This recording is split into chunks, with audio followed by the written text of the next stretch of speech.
পড়ালেখার পাশাপাশি খেলাধুলায়ও প্রতিষ্ঠা লাভ করা যায়। সমাজসেবক দিদারুল আলম, পটিয়া, চট্টগ্রাম।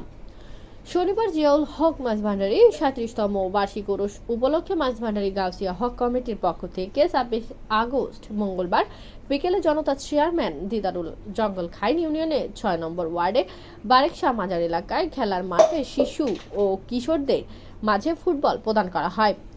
এ সময় জঙ্গলখাই ইউনিয়নের জনতা চেয়ারম্যান দিদারুল আলম বলেন, পড়ালেখার পাশাপাশি খেলাধুলার মাধ্যমেও জীবনে প্রতিষ্ঠিত হওয়া যায়। খেলাধুলা একটি নির্মল বিনোদন। সুস্থ ও সুন্দর জীবন গঠন করতে হলে খেলাধুলার বিকল্প নেই। তিনি বাবা মায়ের আদেশ নির্দেশ মেনে চলার আহ্বান জানিয়ে দিদারুল আলম একথা বলেন। কোমলমতি শিক্ষার্থীদের লেখাপড়ার পাশাপাশি ক্রীড়া ও সাংস্কৃতিক অঙ্গনে অবদান সহ নৈতিক শিক্ষা গ্রহণ করার আহ্বান জানান। এ সময় উপস্থিত ছিলেন পটিয়া প্রেস ক্লাব সাধারণ সম্পাদক সেলিম চৌধুরী, সমাজসেবক মোহাম্মদ সাদেক, নজরুল ইসলাম। খেলোয়াড়দের মধ্যে উপস্থিত ছিলেন তামিম, সাগর, জুনায়েদ, রিদওয়ান, সোহান, সানি, রায়হান, মহিন, নাইম, রিজভি, রবি, মিসবাহ, মিফতা, সৈকত, তৌহিদ প্রমুখ।